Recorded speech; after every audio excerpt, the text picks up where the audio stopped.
The paper was still damp from the rain when I spread it out on the cafe table. Claim denied. Evidence of deliberate arson. That red stamp cut through the page like a wound. Next to it lay a half-burned photograph. The corner of my old porch, my cat's food bowl. A scrap of white siding turned black. I could still smell the smoke on my coat. My phone buzzed. A message from Evan. Mom, please don't come. Sophie doesn't want you staying here tonight. I read it twice, not quite believing the words. The rain outside the window thickened, drumming against the glass. My suitcase sat beside me, damp and scuffed, holding what little the fire had spared. In the reflection of the cafe window, I looked like a stranger, hair plastered to my forehead, eyes red from smoke and disbelief. My home was gone. My son didn't want me. And the only door left open to me had just quietly shut. How could they do this to me? If you've ever stood in the rain with nowhere left to go, stay with me. Some stories begin at the very end. My name is Evelyn Carter, and for most of my life, I believed I was the kind of woman people could rely on. 40 years as an accountant taught me to balance other people's chaos, their debts, their forgotten bills, their small disasters, while keeping my own world neat and predictable. Numbers never lied to me. People sometimes did. I raised my son, Evan, alone after my husband, Thomas, passed away when Evan was 11. We didn't have much, but we had routine. Saturday pancakes, Sunday hikes, evenings spent with old jazz records humming softly through the house. Evan would sit at the kitchen table, building small wooden planes, while I reviewed client ledgers beside him. He was bright, careful, a boy who asked before taking the last cookie. When he got into Colorado State University, I cried all the way home. Not from sadness, but from pride so large it felt like it could lift the car off the road. I worked late nights for years to pay his tuition. When he wanted to buy his first home, I co-signed the loan. When his car broke down, I covered the repairs. That's what mothers do. Or at least that's what I told myself each time I dipped into savings meant for my own retirement. And then came Sophie. He met her at a corporate seminar in Denver, marketing, something about digital branding. I met her 2 months later when they stopped by for dinner. She brought a bottle of expensive wine and a bouquet wrapped in cellophane so crisp it squeaked. She smiled the whole time, but her eyes were always measuring the furniture, the curtains, even me. First, I wanted to like her. I really did. She was polished, articulate, knew how to charm a room. But there was a certain rehearsed quality to everything she said, as if she were performing affection rather than feeling it. Still, I told myself Evan was happy and that was enough. He had found someone who could match his ambition. I ignored the way Sophie interrupted him mid-sentence, or the way she referred to my home as quaint. I let her small corrections slide. Evelyn, you should try oat milk instead of cream, it's better for your cholesterol. They seemed harmless at the time. When they got engaged, I offered to host the reception in my backyard. Sophie declined politely. She already had a vision and a planner. I paid for half the catering anyway. Evan hugged me tight that night and whispered, "You're the best, Mom. I'll make it up to you one day." I believed him. The first year of their marriage was filled with polite invitations, birthdays, holidays, small dinners where Sophie talked about her new job and her plans for financial growth. I listened, smiled, and brought dessert. But each time I left feeling a little smaller, as though I'd been gently shifted to the edge of their picture. Once after dinner, I offered to help wash the dishes. Sophie laughed, touching my arm lightly. "Oh, Evelyn, don't worry about that. You've done enough." The way she said it, soft, patronizing, made my stomach tighten. Still, I brushed it off. I told myself I was being sensitive, that she simply had a different rhythm of kindness. But slowly they began to rely on me again, just not for love. For money. When they wanted to refinance the house, Evan called. When Sophie's car lease ended, she called. Each time I helped, sometimes quietly, sometimes openly. I didn't keep score. I never have. I thought they loved me because I was part of their foundation, the quiet, steady presence behind their success. But I learned too late that, to them, I was more like a resource. Something dependable. Something replaceable. There was a subtle shift after Sophie was promoted at her firm. She began to correct Evan in front of me. Then she started managing me, scheduling visits, deciding what meals I should bring when invited, changing small plans without asking. Evan went along with it. Maybe it was easier for him. Once I arrived with a casserole, and Sophie opened the door halfway. "Oh, Evelyn, we actually just ordered Thai tonight. But thank you so much for the effort." Her tone was syrupy sweet. I stood there holding the still warm dish, feeling foolish, like someone who had shown up to a party that had already ended. Evan kissed my cheek distractedly and said, "We'll have it tomorrow, Mom." But I knew they wouldn't. People think betrayal happens in one sharp moment. A shout, a slammed door, a broken promise. But most of the time it starts quietly through small erasures. The way someone forgets to include you in a message thread. The way their eyes glaze when you speak. The way affection becomes obligation. Looking back, I can see it, every small withdrawal that led to that rainy night at the cafe. But back then I still thought I had a family. I still believed love could be earned with patience. Now I know better. Because love that needs constant proving isn't love at all. It's leverage. And that's what I had become to them. A lever waiting to be pulled when convenient. Still, I remember Evan as a little boy, asleep on my lap during thunderstorms, trusting me to keep the world steady. It's strange how the same rain can sound so different years later. Softer when it's hitting your own roof, lonelier when you're standing outside someone else's. So when I think of that message, "Mom, please don't come," I know it wasn't written in the rain. It was written long before that, in the silence that had been growing between us for years. If you've ever felt the slow fade of people you built your life around, then you already understand. Stay with me. The cracks were only beginning to show. Sunday lunch looked harmless. Roast chicken cooling on the counter, steam from potatoes, a clock ticking over the sink. I wore Thomas's blue apron with a frayed strap. Evan had come early to fix a loose hinge. Sophie arrived later, perfume like citrus in winter, her smile bright enough to light the kitchen and leave it cold. We ate at the oak table I'd waxed every spring since 1992. Conversation slid easily. Work projects, a neighbor's new dog, whether the city would ever fix the pothole at Maple Street. I remember the hum of the refrigerator and the way Evan's knee bounced under the table. Nothing sharp, nothing strange. When the plates were cleared, I brought out dessert. My apple pie rested in the old white dish with the faded green rim. It wasn't stylish, just something my mother gave me when Thomas and I were newly married. The glaze was cracked with age. I always cut the first slice with the same dull knife. Sophie lifted the dish with 2 fingers, like it might smudge her. She turned it, found the tiny chip near the handle. Then she laughed. "Evelyn, you don't mind if I sell this at the yard sale, right? You don't really use it anymore." I stood with the knife in my hand and a soft towel on my shoulder. Evan laughed before he caught my eye. "Soph," he said, "it's Mom's favorite dish." "It's not practical," she said lightly. "People love vintage. We could get $20. Her words weren't cruel. They were casual, which somehow felt worse. It told me the decision had already been made outside of me. The room cooled by a few degrees. I held the towel, pretending to think, and said, "I still use it." She set the dish down, but not where it had been.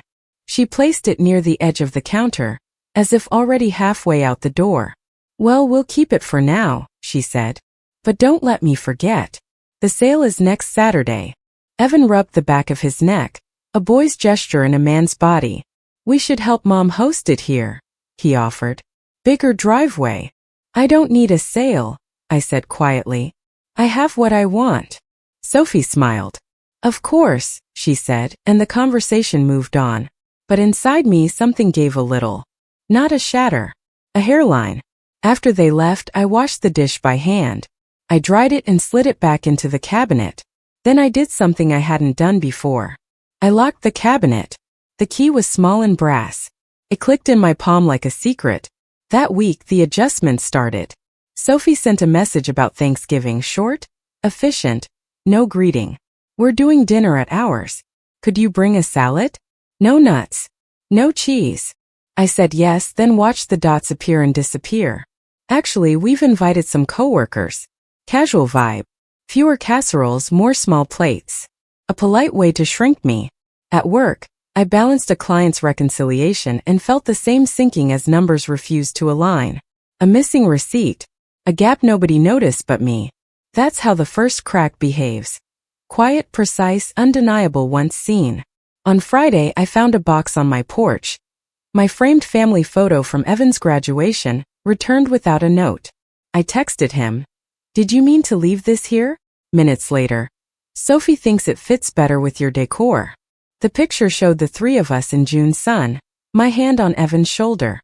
In the reflection on the glass I saw my face now older, thinner, learning. The next Sunday I brought the pie dish in a tote and placed it on their counter before Sophie came in. Evan looked relieved, as if I'd solved a silent problem. She didn't mean anything, he said softly. I know, I said. That was the trouble. Sophie breezed in with a list.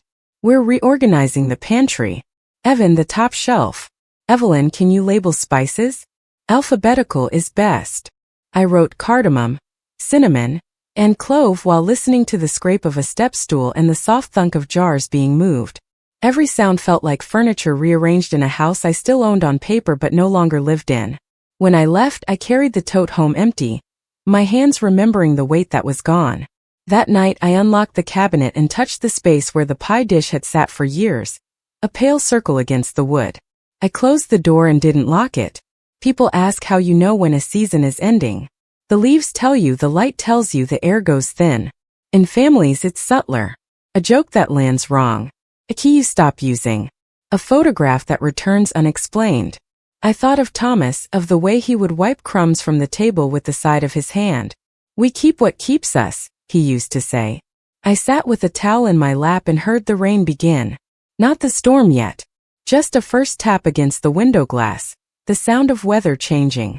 If you felt that small invisible shift, the one that says the ground is moving while everyone keeps smiling, stay with me.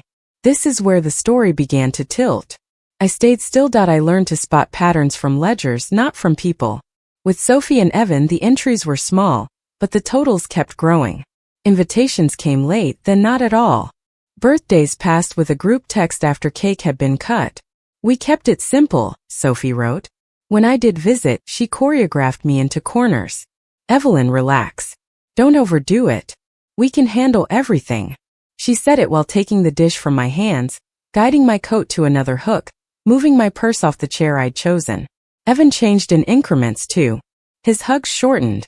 He answered calls from the car. When I asked how he was sleeping, he rubbed his temple and said, busy. The boy who once wrote thank you notes began to forward me bills with a single line. Can you float this until Friday?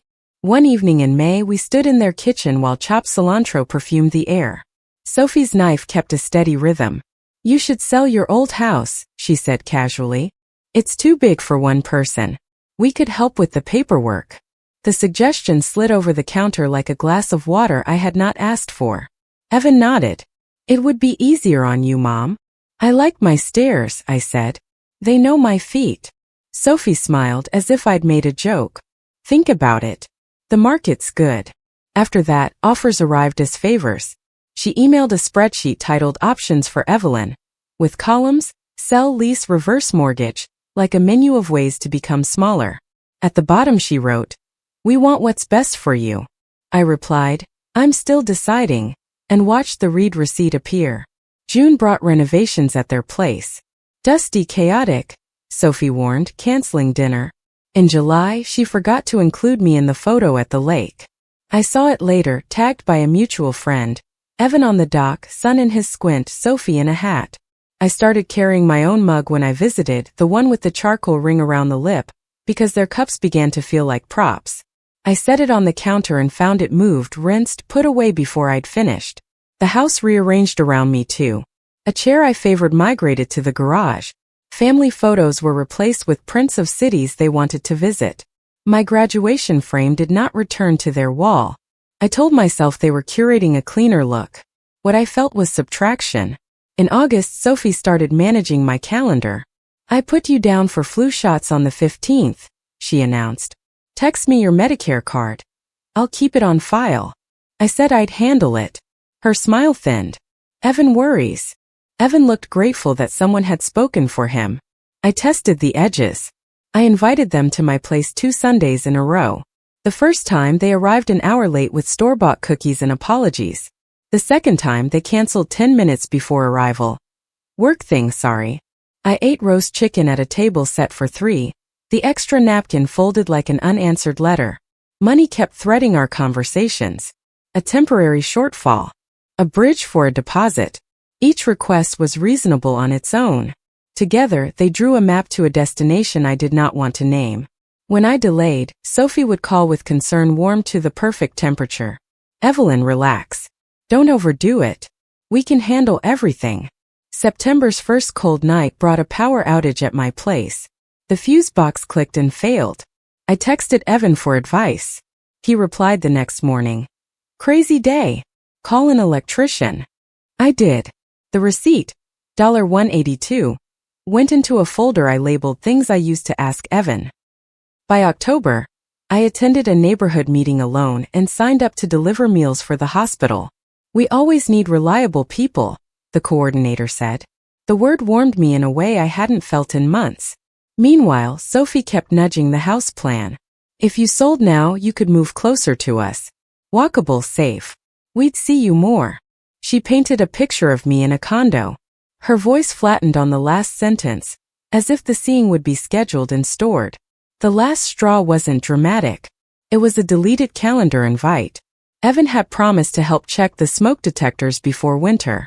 The alert vanished from my phone 2 days before the date. I asked him. Soph scheduled a client dinner, he said. We'll reschedule. We didn't. That evening I set a stepladder in the hallway, screwdriver in one hand, battery in the other.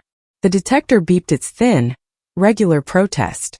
I fixed it, climbed down, and felt the house exhale. The quiet after the beep is a peace earned by doing a small hard thing alone. Back in the kitchen, I made tea and sipped from my charcoal-ringed mug. I wrote in my notebook, "They are reorganizing me." Under it I added, "I do not consent." It wasn't a plan. It was a line.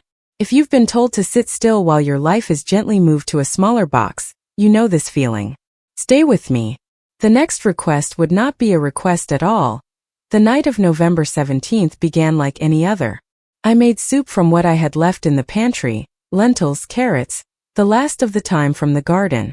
The air had turned sharp, and the smell of something simmering always felt like company.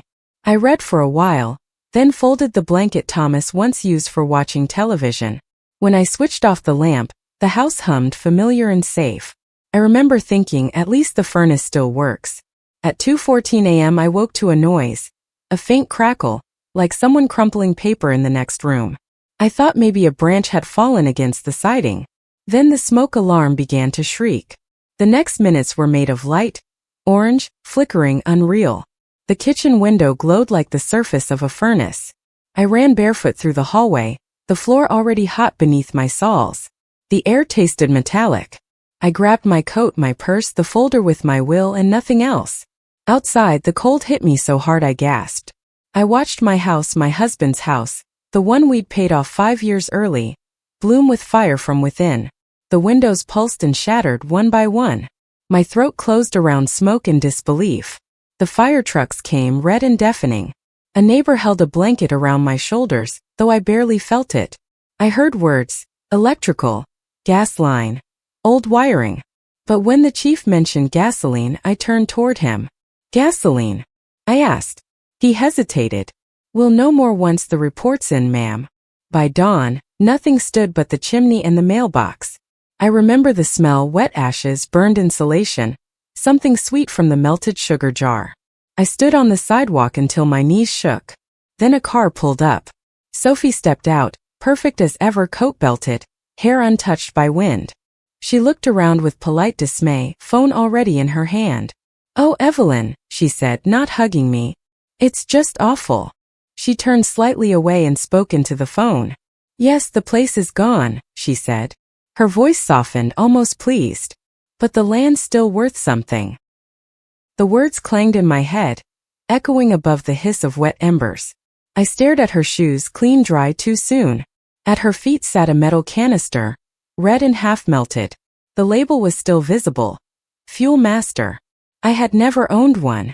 By noon, an insurance investigator stood beside me, notebook in hand. He avoided my eyes when he handed me the preliminary statement. Possible deliberate ignition, claimant signature appears inconsistent. My hands trembled as I turned to the last page. There, in ink too smooth, was my name, Evelyn Carter, forged neatly beneath a date I hadn't lived yet. Called Evan. It went to voicemail. I called again. Finally, a text arrived. Mom, we're sorting things out. Don't worry about it right now. Sorting what out? By the next day, an envelope arrived by courier. Inside was a printed notice. Claim denied. Evidence of deliberate arson. Funds withheld pending investigation. My savings were tied to that policy.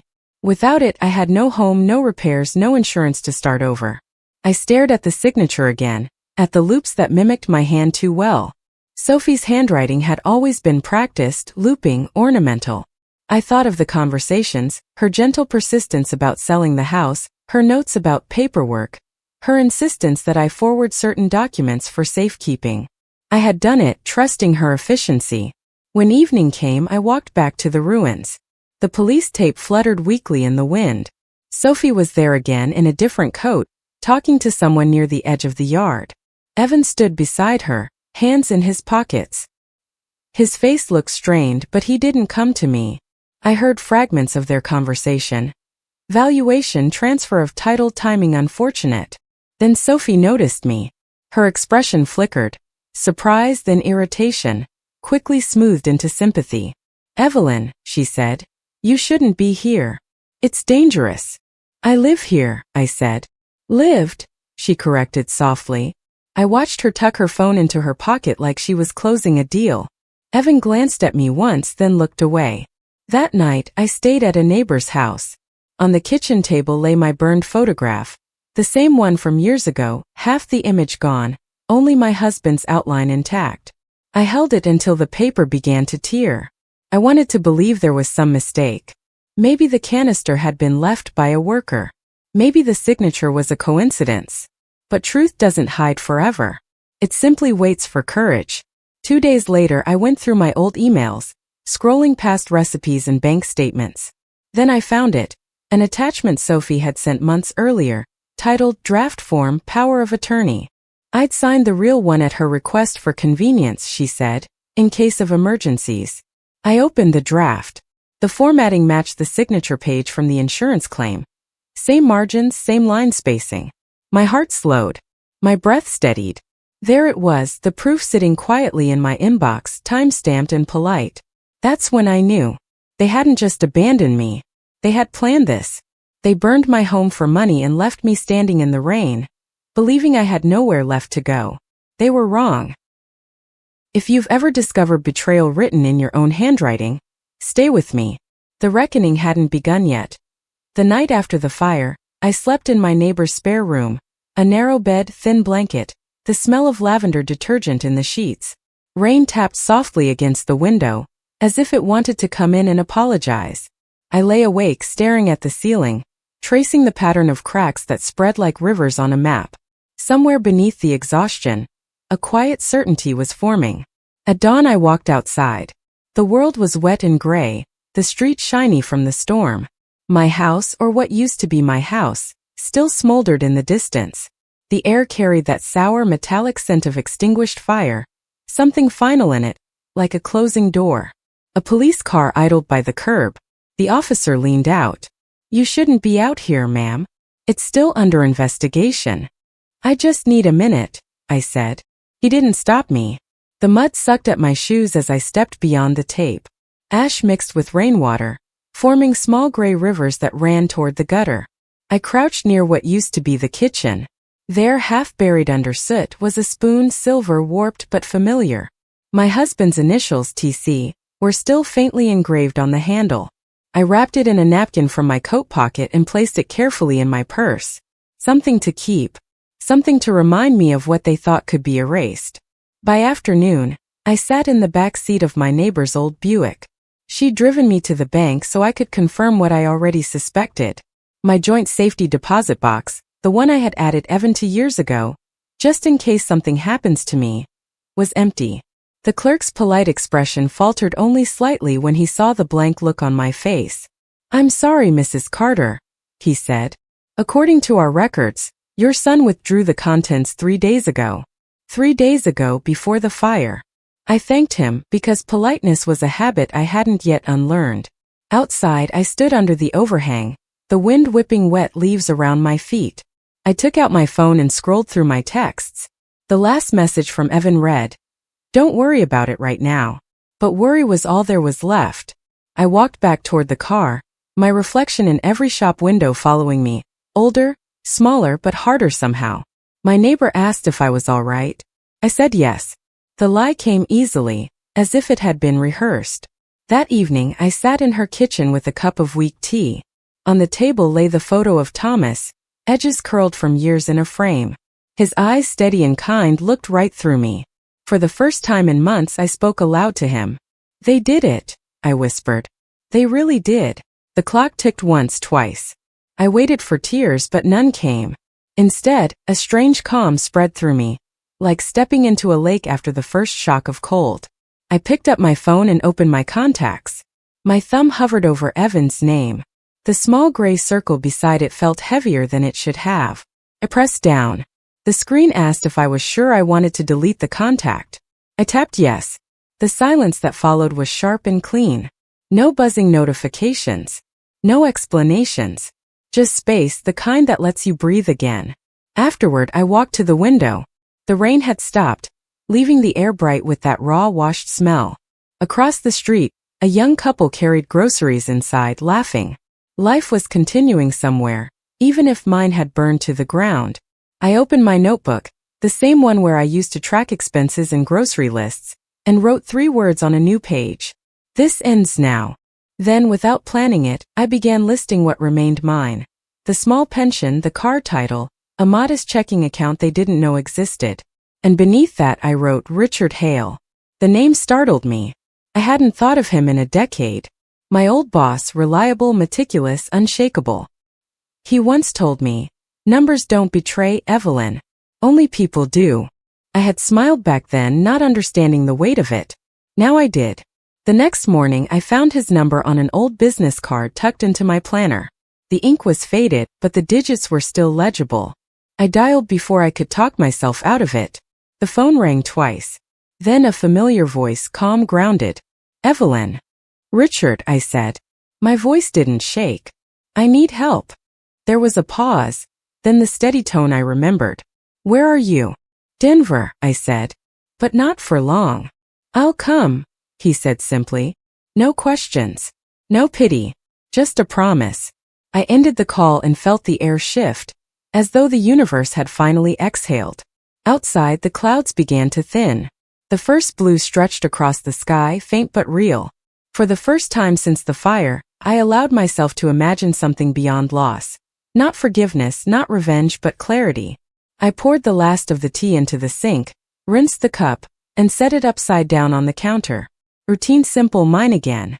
If you've ever felt that quiet moment when grief turns into resolve, you'll understand. It doesn't roar.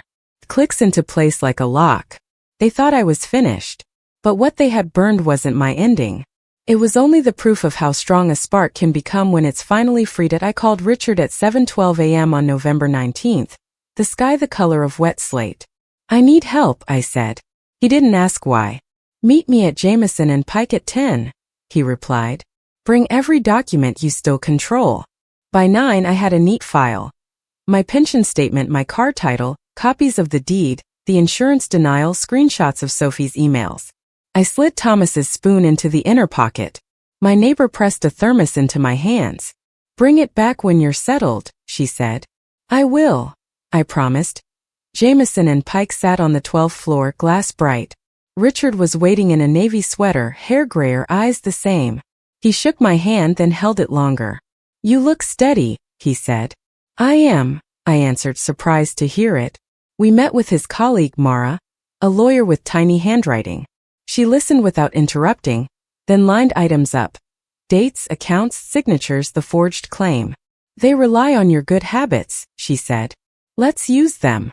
We drafted a limited power of attorney in Evan's favor that looked generous and routine. Hidden in the exhibits were conditions. Any transaction touching the burned property voided authority. Any unauthorized pension withdrawal triggered revocation. Forged signatures flagged fraud alerts to the bank and DA. "Will they notice?" I asked. Mara smiled. "People who think you're weak rarely read the fine print," Richard added. "And we're giving them a path they already want." I went to the notary with my face still. Sophie arrived in a white coat, all sympathy. Evan trailed behind, thinner than I remembered. Sophie produced a tidy stack. "This will make everything easier for you, Evelyn," she said. I signed the visible page. The notary stamped. The document slid into Sophie's bag. My phone buzzed once, Richard's signal. I stood. "I'll need a copy," I said. Sophie's smile fixed. "Of course." The next 48 hours were choreography. I visited the bank and restored sole control of the hidden checking account. I froze the safety box access and filed a report listing the removal as disputed. I moved my pension and set loud alerts. I changed beneficiaries on small policies they had never asked about, and I closed their loop. We scheduled a meeting at a downtown notary under Sophie's pretext. An expedited sale assistance packet. Richard waited 2 blocks away with a folder of certified valuations and a sworn statement from our arson expert, a former investigator. The real appraisal listed the lot at $210,000. Sophie's contract pegged it at $100 even. Buyer and LLC registered to her friend's brother. Patterns. Inside, the air smelled of toner. Sophie adjusted a pen to point at the signature lines. "Once we transfer, we'll handle all the messy parts," she soothed. Evan stared at the floor. I asked, "Where's the funds escrowed?" She glanced at a form. "We have a private arrangement." My phone rang on cue. I answered. "Yes," I said clearly. "I just received confirmation. The real property value is $210,000, and the packet in front of me contains forged authorizations." The notary looked up sharply. The door opened. Richard entered with 2 officers and a folder thick as winter. One officer addressed Sophie by her full name. "Ma'am, we have questions about arson, fraud, and insurance manipulation." Her mouth opened then closed. "She's confused," Sophie said, motioning at me. "She's old." I straightened the thermos on the table. "Older," I said. "Not confused." Evan finally met my eyes. Something in him wavered, like a boy realizing the test he skipped was the one that counted. He reached for the documents as if touch could change them. The officer placed a hand between. Richard said calm, "It's over." They collected devices. They photographed pages. Mara's clauses triggered in the system like clockwork. POA voided, alerts dispatched, transfers halted. The notary's log held the record. Sophie's face held, then broke. Evan whispered, "Mom," as if the word might still work. I signed the affidavit with Thomas's spoon resting against my palm. Cool, constant. After, I stepped into the hallway and let the building's quiet settle over me. A carpet hush after decision. I felt no triumph, only alignment, the numbers finally balancing. Outside, rain began again, lighter this time. I unscrewed the thermos and drank. The tea was still warm. Outside, the elevator chimed and a family stepped out, carrying a potted fern, laughing, unaware of the weather and other lives. I watched them pass and felt the world reassemble inches. Ordinary, lawful, mine to re-enter on my own terms. What comes next is not spectacle. It is paperwork, statements, court calendars. But slow tides move shores. I had chosen mine. If you've ever turned toward the door that was meant to trap you and found the handle unlocked, you know it. It isn't loud. Clicks. And then you walk. The hearing took place 3 months later, in the plain beige courtroom on the 4th floor of the Denver County building. Nothing cinematic, just plastic chairs, tired fluorescent lights, and the faint hum of the heater. I arrived early, coat buttoned, papers organized in a folder I'd labeled proof. Richard sat beside me, quiet and steady. His presence felt like the edge of a sturdy desk. Something to lean on, not to hide behind. Sophie and Evan entered together. She wore gray, not the gleaming white she used to favor, and her hair was tied too tightly, as if she were trying to hold her composure with it. Evan looked paler than I remembered, thinner, his hands constantly adjusting his cufflinks. When his eyes met mine, they darted away. The prosecutor began with the evidence. The insurance letter, the forged signatures, the gas canister, the fraudulent power of attorney. Piece by piece, the picture took shape, not sensational, not theatrical, just factual. Numbers, dates, recordings. Richard's investigator testified next. He explained how the accelerant residue didn't match any product in my home. Then the bank manager confirmed the pre-fire withdrawals from the safety box. And the title company produced Sophie's digital correspondence about the private sale. Through it all, I sat still. I kept my breathing, even my hands folded. I had promised myself not to look for remorse. It wasn't my job anymore. When Sophie's lawyer stood to speak, his arguments fell like brittle paper. My client maintained she acted in good faith, he said. She believed Mrs. Carter had consented. The judge's brow furrowed. To her own arson? The question hung there heavy. Evan was called last. He hesitated at the oath, his voice cracking on truth. He admitted that Sophie had handled everything. He claimed ignorance, yet every document bore his approval. When asked about the withdrawals, he said softly, "I didn't think she'd notice." That line stayed in the air longer than any accusation. The verdict came 2 days later. Sophie was convicted of insurance fraud, forgery, and first-degree arson. 9 years. Evan received 3 for conspiracy and false statements, with eligibility for parole in 18 months. I didn't attend the sentencing. I stayed home and listened to the radio, the soft hiss between stations comforting in its anonymity. Richard stopped by that evening with takeout. "You did it," he said simply. I shook my head. "No," I said. "I just stopped letting them do it to me." Weeks turned to months. Winter eased into spring, then summer. I sold the empty lot through a reputable agent quietly, fairly. The proceeds funded a modest home in Santa Fe, a low adobe house with pale walls that glowed gold in the afternoon. The first night I slept there, I left every light off and watched the desert sky pulse with stars. No alarms, no phone buzzing, no doors closing. Just quiet. By autumn, my routine had rebuilt itself. Coffee on the porch, grocery lists on yellow paper, slow walks to the post office. Richard moved next door, renting a small casita he called temporary. We shared dinners without ceremony. Sometimes chilly, sometimes silence. Both were nourishing. The headlines faded. Sophie's company removed her bio. Evan's firm deleted his. I learned not to search their names. The past didn't need witnesses anymore. Then one afternoon the doorbell rang. On the steps stood a young woman, 20-something, hair the same soft brown as Evan's when he was little. In her arms, a baby blinked up at me with clear blue eyes. "I'm Mia," she said. "Evan's daughter." I hadn't seen her since she was 13. She looked nervous but determined. "Dad's in a program now," she said. "He asked me to tell you he's sorry." I nodded. There was nothing else to say. She glanced down at the baby. "This is Noah," she said quietly. "I wanted you to meet him." Richard appeared in the doorway behind me, wiping his hands on a towel. He smiled at the baby, then looked at me. "Grandchildren," he said gently. "They don't inherit guilt." I hesitated, the weight of old decisions pressing and releasing at once. Then I stepped aside. "Come in, sweetheart," I said. "But remember, honesty is the only inheritance in this house." We sat in the kitchen the same way I had once sat with Evan when he was a boy, the same soft hum of the fridge, the smell of coffee between us. Mia told me about her job, her plans, her wish for her son to grow up kind. I listened, not as a judge, not as a victim, but as someone who had learned the cost of silence. Later, after they left, I walked out onto the porch. The desert was quiet except for whine through dry grass. The sun was setting behind the Sangre de Cristo Mountains, spilling red light across the sand. I thought of fire again, but not the one that destroyed. This one warmed. In the distance, a train horn sounded once, long and low like a memory releasing itself. Justice, I realized, isn't revenge. It's equilibrium restored. Ledgers balanced, names cleared, peace earned one quiet decision at a time. If you've ever been burned down to the foundation and still found the will to rebuild, you know this feeling. It's not triumph. It's truth returning home. A full year passed before I realized I'd stopped checking the clock at night.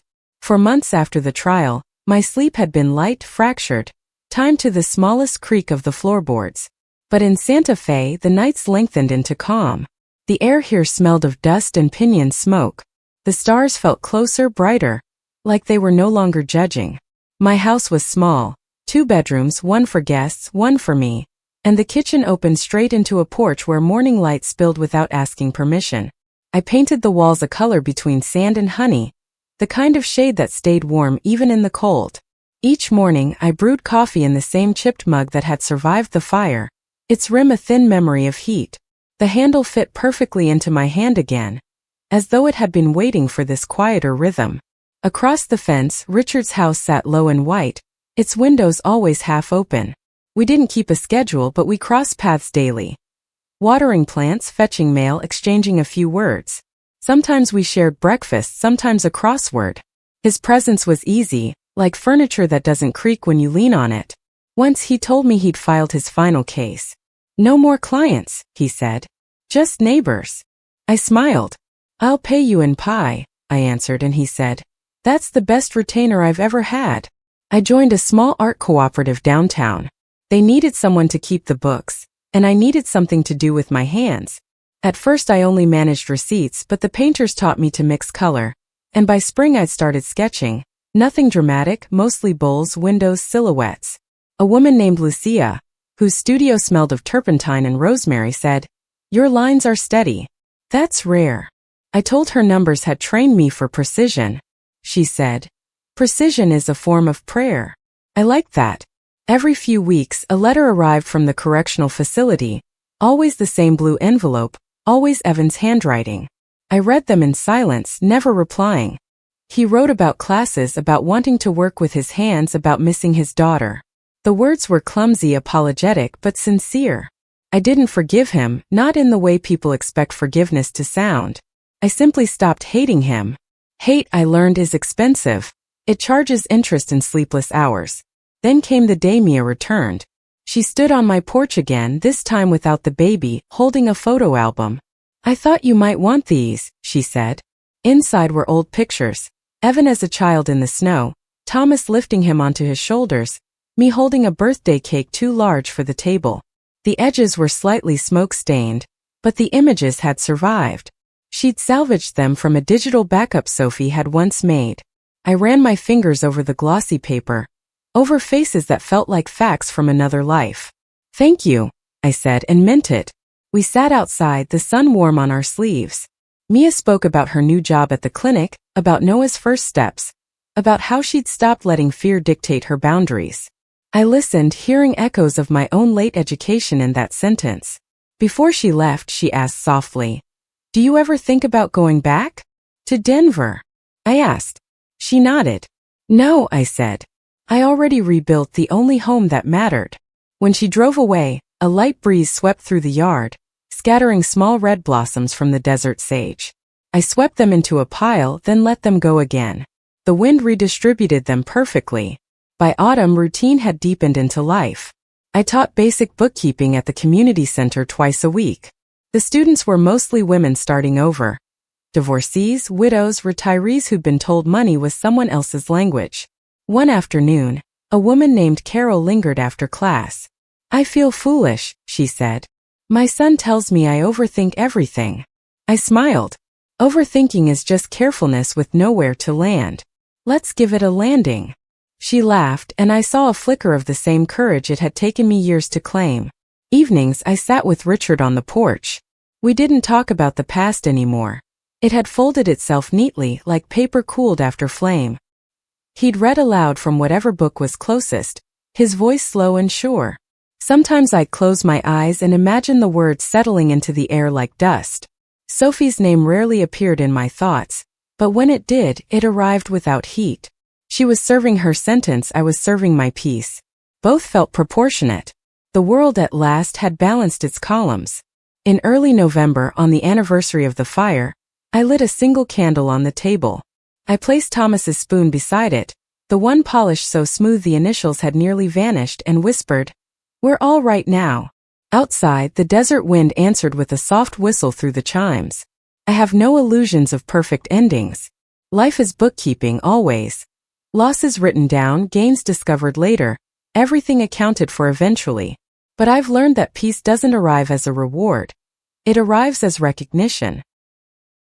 When dawn spills gold over the mesas, I breathe and think, this is what survival sounds like. If you've ever rebuilt quietly without applause just because it was time, you know the music of that silence. Stay with me.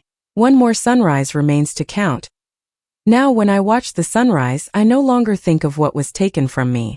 The light spills across the desert, steady and indifferent, and I feel its honesty. There is no room for bitterness here, only clarity.